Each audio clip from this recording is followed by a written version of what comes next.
The following is video footage from a recent news story on Fox News in which Bill O'Reilly addresses a controversial cross-dressing video that is presently being shown to students in California middle schools.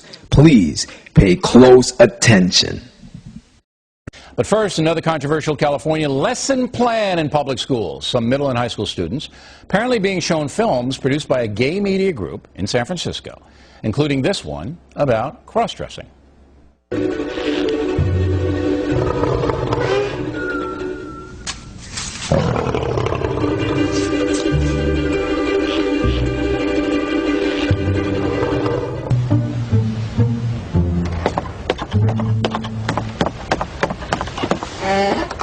It was an itsy-bitsy teeny-weeny yellow polka dot bikini that she wore for the first time today. An itsy-bitsy teeny-weeny yellow polka dot bikini, so in the locker she wanted to stay.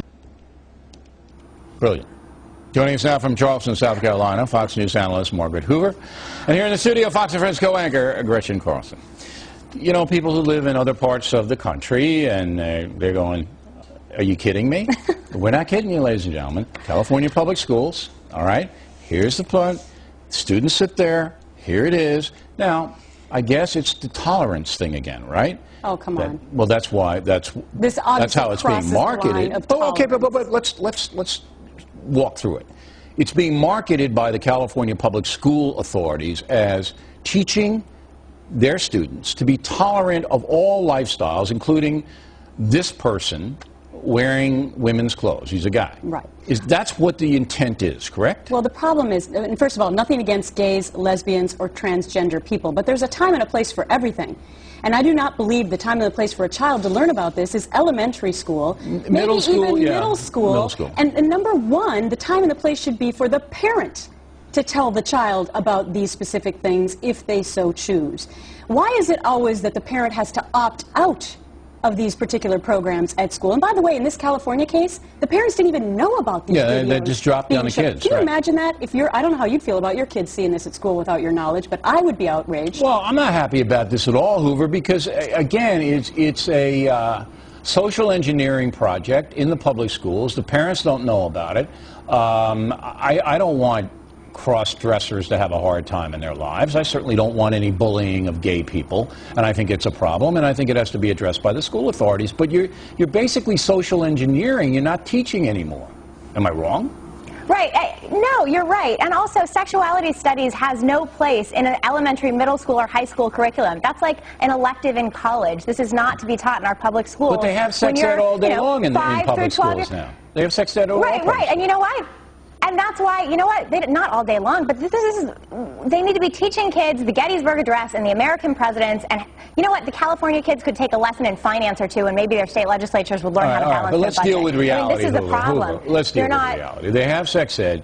It's in the schools. It has to be in the schools. We understand why, because you get a society that's fairly permissive, and children are becoming pregnant, and they're getting abortions, and they're having babies, and the school has an obligation in a health situation, all right, to say, look, here's what's going on, here's how you can prevent it, here's why you shouldn't do it.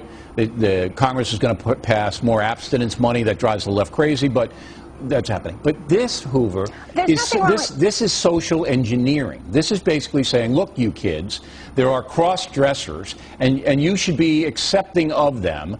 And kids are going, what's cross-dressing, and why am I watching this? Exactly. And about 1% of the population maybe cross-dresses. It's probably even less than that. So again, why are we catering to a very small percentage of society? Because they have a lot of power, and the loopy educational people. I just know my kids have a tough enough time figuring out regular, married man and woman, and to introduce this at a young level just complicates matters.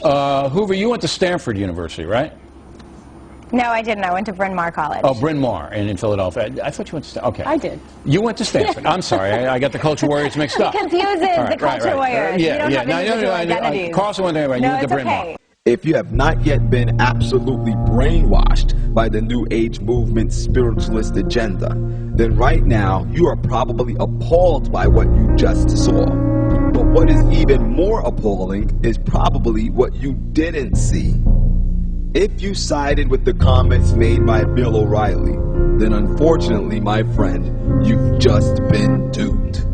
What Bill O'Reilly and his female accomplices just did was apply something which is called the diapraxis, or what is more commonly known as the Hegelian dialectic. The Hegelian dialectic is a very subtle psychological process which can destroy conviction, crumble your conscience, and it can even eliminate every shred of opposition that might exist within you that would make you oppose the exterminating of Christian principles in society. And what is so sick about it is that it is very simple. It is a process which involves three phases, which are thesis, antithesis, and synthesis. The first phase of the Hegelian dialectic is simply presenting the thesis. A thesis is simply the ideologies or the beliefs of a group or of an individual. After this phase is completed, then phase 2 begins, which is the presentation of the antithesis. The antithesis is a completely opposite view from the beliefs or ideals presented in the thesis. This is done to confuse the thoughts of the dissenter or the target group. Then, when phase 2 is completed, phase 3 is initiated, which is the presentation of the synthesis.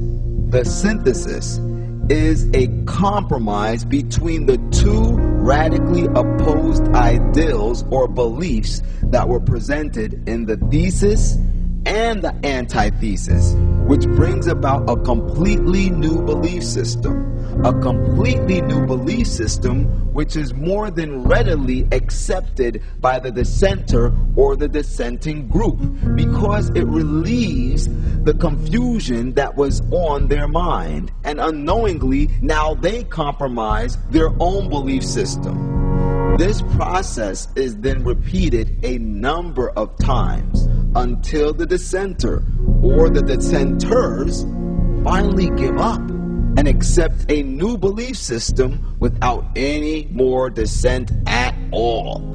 And this is the process that the occult New Age movement is using to destroy Christian principles, Christian values, and to initiate in our society values that are wholly demonic and corrupt in their nature.